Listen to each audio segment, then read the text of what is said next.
ولادت باسعادت کے بعد 3-4 دن تک آپ کی والدہ نے آپ کو دودھ پلایا. پھر آپ کے چچا ابو لہب کی آزاد کردہ کنیز سویبہ نے اور پھر حلیمہ سعدیہ نے دودھ پلایا. اکثر سیرت نگاروں نے کنیز کا نام صوبیہ ہی لکھا ہے، لیکن دراصل اس کا نام سویبہ تھا. جس طرح صحیح بخاری اور سیرت نگاری کے عالمی مقابلے میں اول آنے والی سیرت نبوی پر مستند کتاب الرحیق المختوم میں مذکور ہے. دودھ پلانے کی ذمہ داری ماہ ربیع الاول 52 قبل ہجری یعنی اپریل 571 عیسوی میں سونپی گئی.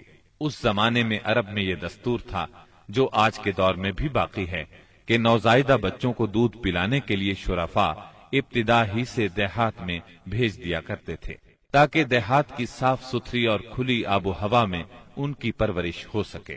زبان اہل عرب جیسی فصیح ہو جائے اور اہل عرب کی دیگر خصوصیات اوائل عمر ہی سے بچوں میں راسخ ہو جائیں. اس دستور کے مطابق سال میں 2 مرتبہ بنی سعد کی عورتیں شیرخوار بچوں کی تلاش میں آیا کرتی تھیں. چنانچہ آپ کی پیدائش کے 8 دن بعد انہی عورتوں کے ساتھ حلیمہ سعدیہ بھی تشریف لائیں. دوسری عورتوں کو تو مکہ مکرمہ کے کھاتے پیتے گھرانوں کے بچے دودھ پلانے کے لیے مل گئے، لیکن حلیمہ سعدیہ خالی ہاتھ رہ گئیں. نبی کریم صلی اللہ علیہ وسلم چونکہ یتیم تھے اس لیے انعام و اکرام کی امید کم تھی، اس لیے کسی عورت نے ان کے گھر کی طرف توجہ نہ کی. آخر جب روانگی کا وقت آیا تو حلیمہ کو خالی ہاتھ جانا بہت ناگوار گزرا اور اللہ تعالی کی طرف سے ان کا دل اس یتیم بچے کی طرف کھنچنے لگا.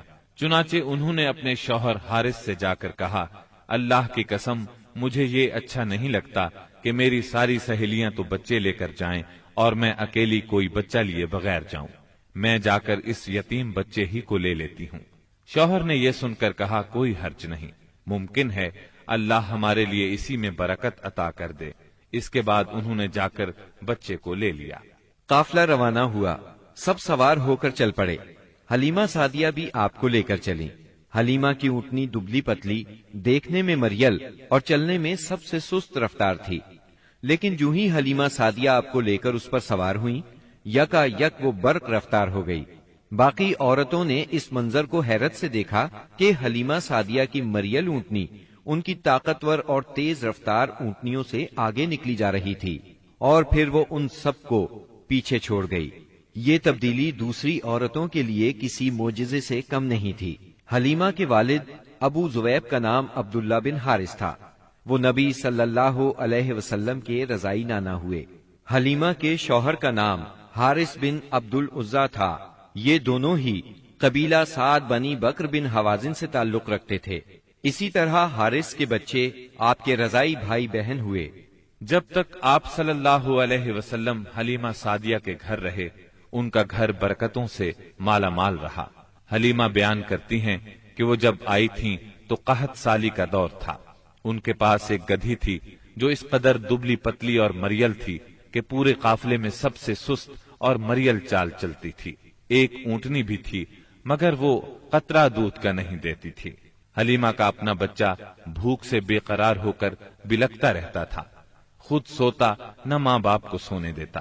مگر جب وہ آپ کو لے کر اپنے گھر آئیں اور آپ کو گود میں لیا تو سینہ دودھ سے بھر گیا، یہاں تک کہ آپ نے پیٹ بھر کر دودھ پیا اور آپ صلی اللہ علیہ وسلم کے ساتھ حلیمہ کے بیٹے نے بھی خوب دودھ پیا. پھر دونوں آرام کی نیند سو گئے. اس رات حلیمہ کا بچہ بالکل نہ رویا. ادھر شوہر اونٹنی کے پاس گیا تو کیا دیکھتا ہے، تھن سے دودھ ابلا چاہتا ہے. چنانچہ وہ دودھ دوہنے لگا. اس نے اس قدر دودھ دوہا کہ گھر کے سب برتن بھر گئے. دونوں نے خوب دودھ پیا اور آرام کی نیند سو گئے. حلیمہ سعدیہ کا گھرانہ سب سے زیادہ قحط زدہ تھا، لیکن مکے سے واپسی کے بعد ان کی یہ حالت ہوئی کہ جب بکریاں چر کر گھر واپس آئیں تو ان کی کوکھیں نکلی ہوئی تھیں اور تھن دودھ سے لبریز تھے. اب گھر والے خوب دودھ پینے لگے، جبکہ قحط کی وجہ سے دوسرے گھرانوں کو دودھ بالکل نہیں ملتا تھا. یوں اس گھرانے کو مسلسل خیر و برکت نصیب ہوئی. حلیمہ کا دستور تھا کہ وہ ہر 6 ماہ بعد آپ کو مکے لاتی، والدہ اور خاندان کے لوگوں سے ملاتی اور پھر اپنے دیار بنی سعد واپس لے جاتی.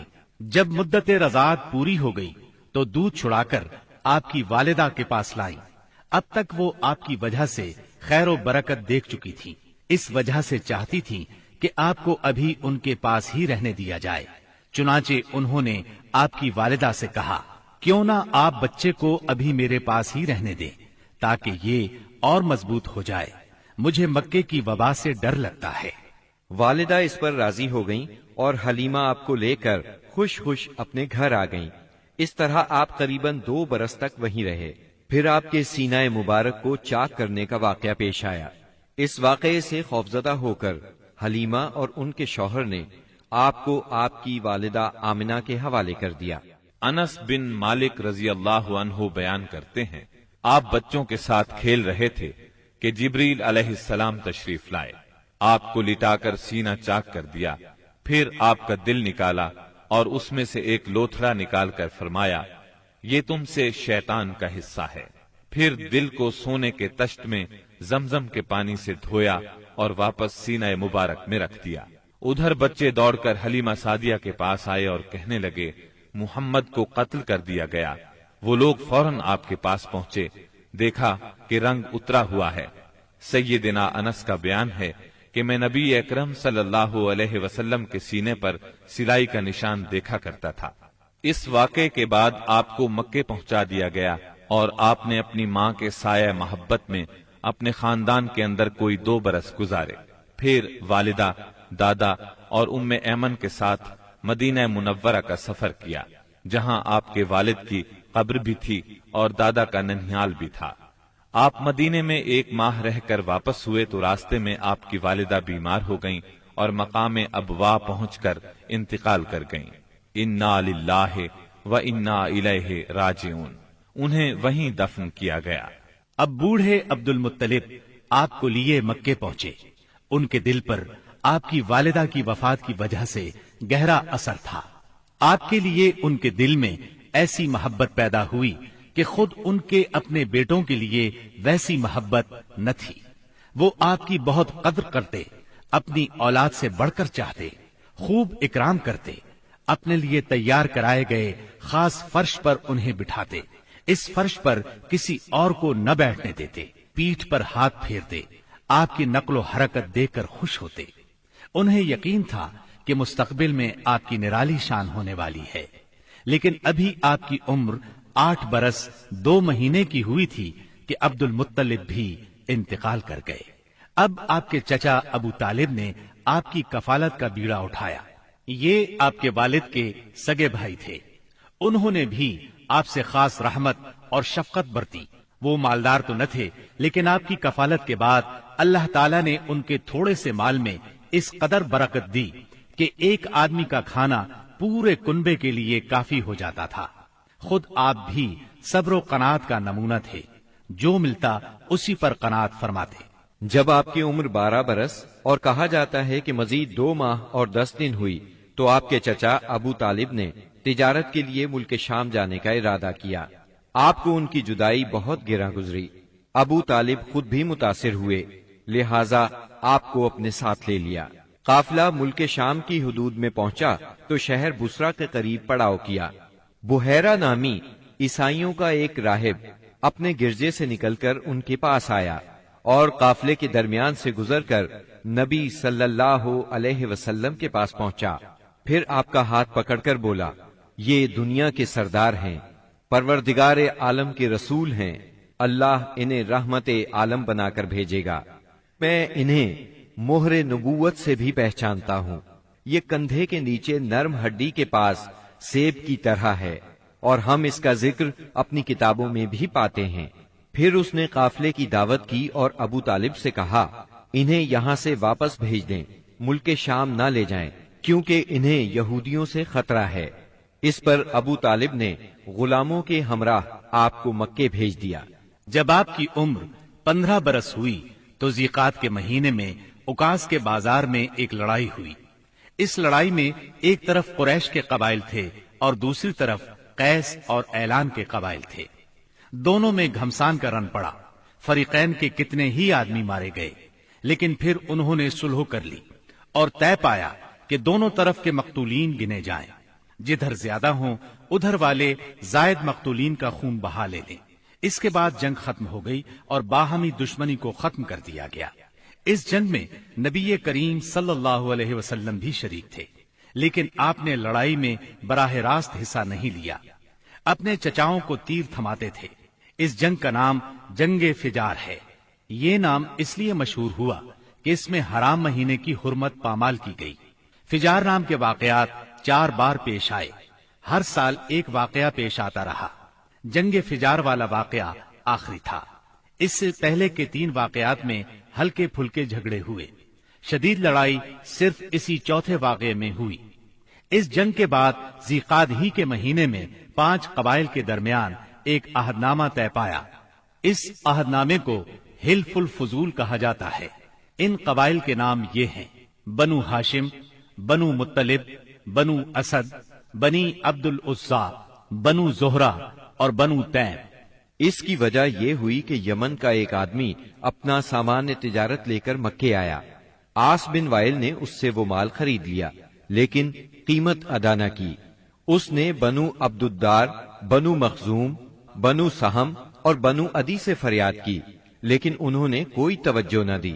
چنانچہ اس نے ابو قبیس کے پہاڑ پر چڑھ کر چند اشعار پڑھے، جن میں اپنی مظلومیت کا نقشہ کھینچا اور آواز لگائی کہ کوئی تو اس کا حق دلانے کے لیے اس کی مدد کرے۔